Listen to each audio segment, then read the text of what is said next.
प्रिय बच्चों नमस्कार। रोजाना की भांति आज मैं फिर आपके सामने एक नए टॉपिक के साथ आया हूं। आज का टॉपिक है हमारा काइंड्स ऑफ द वर्ब, यानी कि क्रिया के प्रकार। तो देखिए बच्चों, क्रिया दो प्रकार की होती है,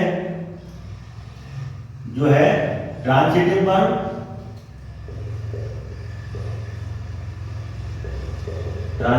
वर्ब, और दूसरी है आपकी कौन सी, इंट्रांजिटिव वर्ब।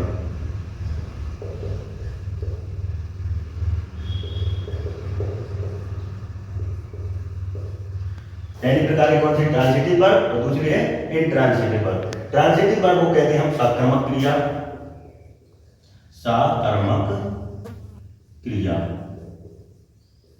और इंट्रांजिटिव को बोलते हैं आसमक क्रिया,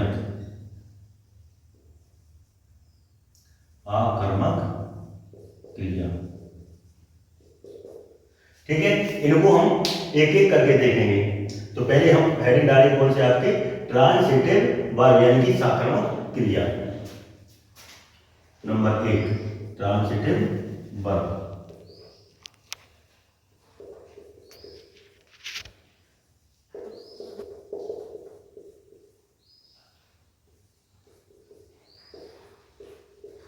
ट्रांजिटिव वर्ब यानी साकर्मक क्रिया। देखेंगे यह वह क्रिया है, यह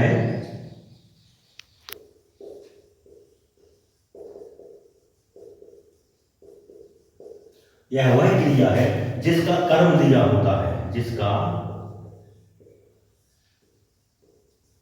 कर्म दिया होता है। साकर्मक क्रिया वह कहलाती है जिसका कर्म दिया होता है, कर्म यानी कि जिसका ऑब्जेक्ट दिया होता है। दूसरी भाषा में समझे तो जिसका प्रभाव कर्म एवं कर्ता दोनों पर पड़ता है, जिसका प्रभाव कर्म एवं कर्ता दोनों पर पड़े उसे हम कहते हैं साकर्मक क्रिया, यानी कि ट्रांजिटिव वर्ब। एग्जांपल देखिए इसके कुछ।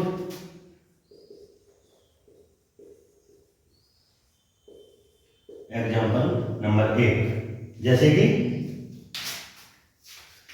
Ram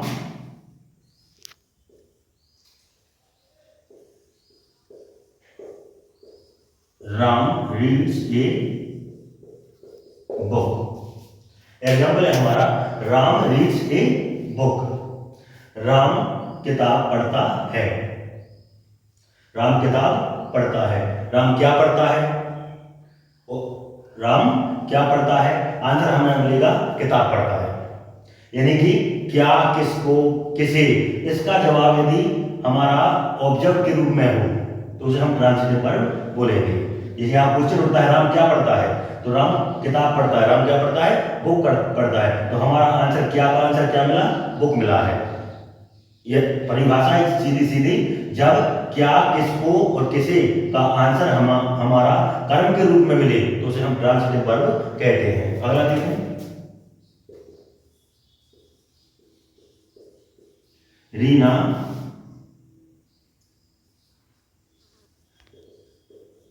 drinks T. Reena drinks T यानी कि रीना चाय पीती है।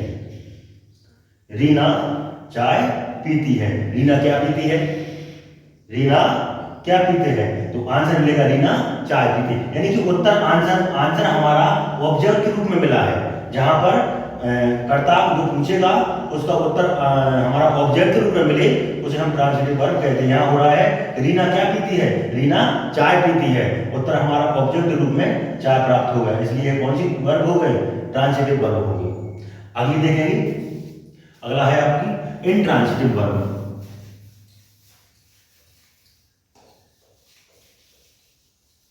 दूसरी है आपकी इंट्रांजिटिव वर्ब यानी कि आक्रमक क्रिया, जिसका कर्म नहीं दिया होता है।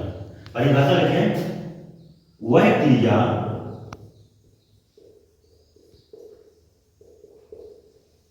जिसका कर्म नहीं दिया होता है, वह क्रिया जिसका कर्म नहीं दिया होता है उसे हम आक्रमक क्रिया या इंट्रांजिटिव वर्ब कहते हैं। ठीक है, वह क्रिया जिसका कर्म नहीं दिया होता, या सीधी सी भाषा में कह रहे हम, जिसका प्रभाव केवल और केवल सब्जेक्ट पर पड़ता है, जिसका प्रभाव केवल और केवल सब्जेक्ट पर पड़ता हो, उसे हम इंट्रांजिटिव वर्ब यानी कि आक्रामक क्रिया कहते हैं। इसके भी एग्जाम्पल देखें कुछ।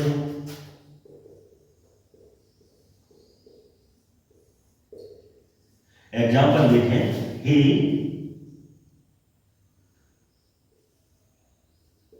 runs on the road. He runs on the road. क्या है? He runs on the road यानी कि वह सड़क पर दौड़ता है। इसको हम समझेंगे, वह सड़क पर दौड़ता है। वह आंसर किसके रूप में? वह क्या दौड़ता है? आंसर क्या है? क्या दौड़ता है? सड़क थोड़ी दौड़ता है, वह क्या दौड़ता है। इसका आंसर हमें ऑब्जेक्ट के रूप में प्राप्त नहीं हो रहा है, इसलिए हमारी कौन सी क्रिया हो जाएगी? इंट्रांजिटिव क्रिया हो जाएगी। जैसे द वर्ड फ्लाई, चिड़िया उड़ती हैं। चिड़िया क्या उड़ती हैं? क्वेश्चन बोल रहा है चिड़िया क्या उड़ती हैं, इसका आंसर ऑब्जेक्ट रूप में हमें प्राप्त नहीं हो रहा है, इसलिए क्या होगा? इंट्रांजिटिव वर्ब यानी कि आक्रामक क्रिया हो जाएगी। आई होप यू कि आप लोगों को अच्छी तरह से समझ में आ गया होगा। धन्यवाद।